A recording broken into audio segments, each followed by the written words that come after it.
Hello दोस्तों, स्वागत है आपका हमारे यूट्यूब चैनल एग्री पैराडाइज में। और आज की वीडियो में हम आपके लिए कुछ इंपॉर्टेंट क्वेश्चंस लेके आए हैं जो आपके एग्ज़ाम्स जैसे यूपी कैडेट और एफसीआई वगैरह में ऑलरेडी पूछे जा चुके हैं। तो चलिए बिना किसी रुकावट पे उन पर डिस्कशन शुरू करते हैं।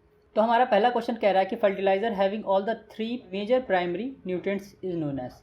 तो ऐसा कौन सा फर्टिलाइज़र होता है या फिर ऐसा कौन सा इस फर्टिलाइज़र को हम क्या कहते हैं जिसमें 3 मेजर प्राइमरी प्लांट न्यूट्रिएंट्स होते हैं। तो सबसे पहले देख लेते हैं कि कौन से हमारे 3 मेजर प्राइमरी प्लांट न्यूट्रिएंट्स होते हैं। एक होता है आपका नाइट्रोजन, और दूसरा होता है फॉस्फोरस, और तीसरा होता है आपका पोटैश। इन तीनों को हम क्या बोल देते हैं? Primary nutrients. ये मतलब ज़्यादा मात्रा में चाहिए होते हैं हमारी प्लांट्स को। तो उस फर्टिलाइज़र को हम क्या बोलते हैं? Complete fertiliser. अभी अगर इसका एग्जाम्पल हम ले लें तो इसका एग्जाम्पल होता है हमारा NPK। अभी हम दूसरे ऑप्शन की बात करें तो ये हमारा कह रहा है स्टेट फर्टिलाइज़र क्या होता है। तो स्टेट फर्टिलाइज़र का मतलब जिसमें इन 3 प्राइमरी न्यूट्रिएंट्स में से सिर्फ जैसे कोई एक न्यूट्रिएंट अगर पाया जा रहा है तो उसको हम क्या बोल देंगे? State fertiliser. अभी इसका एग्जांपल देखते हैं तो यूरिया है। यूरिया में क्या होता है? केवल नाइट्रोजन पाया जाता है। कितना पाया जाता है आप सभी को पता है, 46% पाया जाता है। अब हम बढ़ते हैं अपने अगले क्वेश्चन की तरफ। अगला क्वेश्चन हमारा कह रहा है कि piezometer is an instrument use for measuring. हम पीजोमीटर से क्या नापते हैं? तो पीजोमीटर से हम अपने वाटर टेबल की गहराई नापते हैं। डेप्थ ऑफ वाटर टेबल वाला ऑप्शन हमारा सही हो जाएगा। अब बढ़ेंगे हम अपने अगले क्वेश्चन की तरफ। अगला क्वेश्चन हमारा कह रहा है कि breeding crops for improved nutrition quality is known as. तो यहाँ पे इस क्वेश्चन का कहने का मतलब ये है कि हम क्रॉप्स में जीन मॉडिफिकेशन कर रहे हैं या फिर उनकी ब्रीडिंग कर रहे हैं ताकि हम न्यूट्रिशनल क्वालिटी बढ़ा सकें उसकी। तो इस प्रोसेस को हम क्या कहते हैं? तो इस प्रोसेस को हमारा सी ऑप्शन सही हो जाएगा। इसको हम बायोफोर्टिफिकेशन कहते हैं। अब देखिए होता क्या है बायोफोर्टिफिकेशन में कि हम कोई एक क्रॉप ले लेते हैं। जैसे हमने एग्जांपल ले लिया है यहाँ पे गोल्डन राइस का ले लिया। किसका ले लिया? गोल्डन राइस का।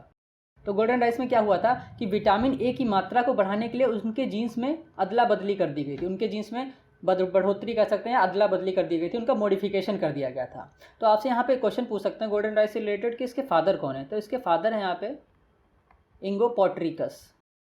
ये आपको याद रखना है, बहुत ही इंपॉर्टेंट है ये क्वेश्चन। और पूछ सकते हैं कि गोल्डन राइस में किस चीज़ की बढ़ोतरी की गई थी। तो वो आपका विटामिन ए था। विटामिन ए के लिए ही गोल्डन राइस बनाया गया था। और पूछ सकते हैं कि जो विटामिन ए होता है आपका, इसका प्रिकर्सर क्या होता है। ये क्वेश्चन काफ़ी बार पूछा जा चुका है प्रिकर्सर इसका। तो इसका प्रिकर्सर होता है बीटा कैरोटीन। और अब अगर आपसे बहुत ही ज़्यादा डिटेल में अगर पूछते हैं गोल्डन राइस के बारे में तो ये पूछ लेंगे कि कौन कौन से जीन से मिलकर बनाया गया था गोल्डन राइस। तो जैसा कि अभी हमने आपको बताया कि जो बायोफोर्टिफिकेशन जो प्रोसेस होता है उसमें हम जीन मॉडिफिकेशन करते हैं, मतलब ब्रीडिंग करते हैं किसी जीन्स की। तो पूछ सकते हैं कौन कौन से जीन से मिलकर बना था। तो 3 जीन्स आपको याद करने पड़ेंगे इसमें 3। उसमें से जो 2 लिए गए थे वो लिए गए थे आपके डैफोडिल प्लांट से, और एक लिया गया था आपका इरविनिया बैक्टीरिया से। तो अभी मैं आपको सारा फिर से एक बार रिपीट कर देता हूँ। तो बायोफोर्टिफिकेशन वो प्रोसेस होता है जिसमें हम जीन मॉडिफिकेशन करते हैं किसी क्रॉप का या किसी प्लांट का, ताकि हम उसकी न्यूट्रिशनल क्वालिटी बढ़ा सकें या फिर उसमें और न्यूट्रिशन ऐड कर सकें। तो उस प्रोसेस को हम क्या बोल देते हैं? आपका बायोफोर्टिफिकेशन। अब इसका एग्जाम्पल सबसे अच्छा कौन सा था? Golden rice. और इसके फादर का नाम इंगो पोर्ट्रिकस। और किस चीज़ के लिए गोल्डन राइस बनाया गया था? विटामिन ए के लिए बनाया गया था। और विटामिन ए का प्रिकर्सर क्या होता है? Beta carotene. अगर पूछ लिया जाए आपके जीन्स कौन कौन से लिए गए थे गोल्डन राइस में, तो 2 लिए गए थे आपके डैफोडिल से और एक लिया गया था इरविनिया बैक्टीरिया से। तो उम्मीद करता हूँ आपको समझ में आया होगा। अब हम बढ़ेंगे अपने अगले क्वेश्चन की तरफ। अगला क्वेश्चन हमारा कह रहा है कि NBPGR कौन से ईयर में इस्टेब्लिश हुआ था, मतलब इसका कौन से स्थापित हुआ था, कौन से ईयर में। तो इसका फुल फॉर्म होता है national bureau of plant genetic resources. Plant genetic resources कि हमारे national bureau of plant genetic resources का इस्टेब्लिशमेंट किस ईयर में हुआ था। वो हुआ था हमारे 1976 में। और अगर पूछ लिया जाए कि ये कहाँ पे स्थित है तो ये आपका न्यू दिल्ली में है। अभी इसी से रिलेटेड एक और क्वेश्चन पूछ देते हैं कि सेम टू सेम इसका NBAGR। हमने आपको P की जगह बस A लगा दिया है यहाँ पे। तो यहाँ पे हम लोग ने प्लांट लगाया था, तो यहाँ पे हम क्या कर लेंगे? एनिमल कर लेंगे। तो national bureau of animal genetic resources पूछ लेंगे कहाँ पे स्थित है। तो ये आपका है करनाल, हरियाणा में। ये बहुत इंपॉर्टेंट क्वेश्चन है और पूछा भी जा चुका है, करनाल, हरियाणा में। उम्मीद करता हूँ आपको समझ में आया होगा। अब अगले क्वेश्चन की तरफ हम बढ़ेंगे। अगला क्वेश्चन हमारा बहुत अच्छा क्वेश्चन है। ये कह रहा है कि the most widely distributed auxin. सबसे पहले देख लेते हैं ऑक्सिन है क्या। ऑक्सिन जो है हमारा आपका ये PGR है, एक प्लांट ग्रोथ रेगुलेटर है। क्या है? Plant growth regulator. ये मतलब प्लांट की ग्रोथ में बढ़ोतरी करता है, उसको रेगुलेट करता है। और ये यहाँ पे जो ऑप्शंस में आपके टाइप्स दिए गए हैं ऑक्सिन के, IA भी एक ऑक्सिन होता है, IBA भी एक ऑक्सिन होता है, और NA भी ऑक्सिन होता है। सबसे पहले आपको इसकी फुल फॉर्म बता देते हैं। IA का फुल फॉर्म होता है इंडोल एसिटिक एसिड। अब बात करें दूसरी चीज़ तो इसमें एसिटिक की जगह क्या लग जाएगा, butyric acid, indole butyric acid. और तीसरी की जगह लग जाएगा नेप्थलीन एसिटिक एसिड। अभी बात करें तो इसमें ऑप्शन कौन सा सही हो जाएगा, IA ही आपका सबसे ज़्यादा इस्तेमाल किया जाता है। अब फंक्शन की अगर बात करें, IA का फंक्शन क्या होता है, मेन फंक्शन क्या होता है, तो ये जो आपकी आप बड देख रहे हैं जहाँ पे इस पर लिखा है टर्मिनल बड।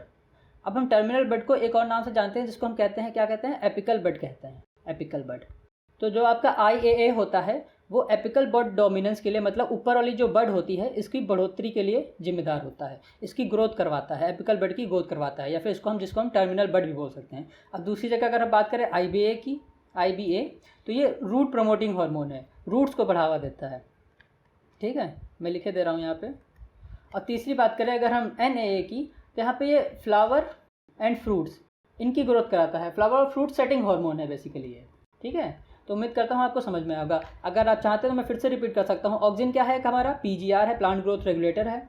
और ये सब जो ऑप्शंस में आपके दिए गए हैं ये क्या हैं, टाइप्स ऑफ ऑक्सिन्स हैं, IAA, IBA, NAA, 2,4-D, ये सब एक ऑक्सिन के टाइप्स ही हैं। अब क्वेश्चन आपका कह रहा था कि सबसे ज़्यादा कौन सा ऑक्सिन इनमें से यूज़ किया जाता है। ठीक है, तो IAA है। अब एक और क्वेश्चन आप यहाँ से बन सकता है कि IAA को हम नेचुरल ऑक्सिन भी कहते हैं। क्या कहते हैं, नेचुरल ऑक्सिन। और IAA क्या काम कर रहा था आपका, एपिकल बड डोमिनेंस का, मतलब जो टर्मिनल बड होती है उसकी ग्रोथ कराता है IAA। और दूसरी जगह IBA क्या करता है, ये रूट प्रमोटिंग हार्मोन्स है। और तीसरा ऑप्शन की बात करें तो NAA क्या है हमारा, फ्लावर और फ्रूट सेटिंग हार्मोन है। तो चलिए अब बढ़ते हैं अगले क्वेश्चन की तरफ। उम्मीद है आपको समझ में आ रहा होगा। अगला क्वेश्चन हमारा बहुत ही अच्छा क्वेश्चन है, बहुत इंपॉर्टेंट क्वेश्चन है, one of the most important question है हमारा कि ड्रॉप्सी डिजीज़ जो ह्यूमन बीइंग में होती है वो किसके द्वारा होती है। तो हमारा ये जो चौथा ऑप्शन दिया गया है आर्गीमोन मैक्सिकाना, ये एक तरीके का वीड है जिसको हम हिंदी में क्या बोल देते हैं, सत्यानाशी। इसके कारण होता है आपका ड्रॉप्सी बीमारी। अब इसका एक कॉमन नेम भी होता है जिसको हम कहते हैं मैक्सिकन पॉपी, ये इसका है क्या है, कॉमन नेम है। अब ये जो आर्गीमोन मैक्सिकाना या फिर जिसको हम सत्यानाशी बोल सकते हैं, ये आपका ऑब्जेक्शनेबल वीड होता है। किसका, मस्टर्ड का ऑब्जेक्शनेबल वीड होता है, सरसों का।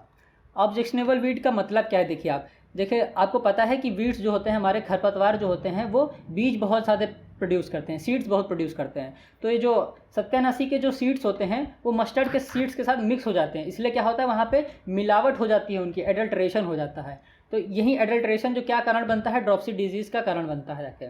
अब ड्रॉप्सी डिजीज़ क्यों होती है, क्योंकि जो आर्गीमोन मैक्सिकाना में कुछ 2 टॉक्सिक एल्कोलॉइड्स पाए जाते हैं, इनके बारे में भी हम पढ़ेंगे।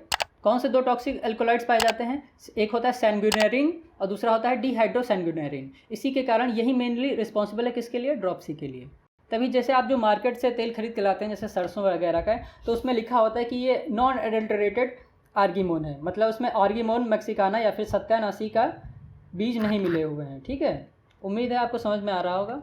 अब अगले क्वेश्चन की तरफ हम लोग बढ़ेंगे और ये हमारा आज का लास्ट क्वेश्चन है कि ginning is related to, ginning जो प्रोसेस होती है वो हमारी किस प्रोसेस है। जैसा कि आप यहाँ पे आप फोटो पे देख पा रहे होंगे, यहाँ पे हमने कॉटन का फोटो लगाया हुआ है, तो ये किससे रिलेटेड है, कॉटन से रिलेटेड है। होता क्या है ग्रीनिंग में कि हम जो कॉटन फाइबर्स होते हैं उनको हम किससे, कॉटन सीड से सेपरेट करते हैं। ये जैसे आपको ये ऊपर वाले ये फाइबर्स दिख रहे हैं, तो इनको हम किससे सेपरेट करेंगे, कॉटन सीड से। कॉटन सीड से हम सेपरेट करते हैं, तो इस प्रोसेस को हम क्या बोल देते हैं, गिनिंग बोल देते हैं। तो आज का लेक्चर हम यहीं पे ख़त्म करते हैं। उम्मीद है आपको समझ में आया होगा। अगला सेशन हम जल्दी ही लेके आएंगे, तो बने रहिए हमारे साथ। Thank you.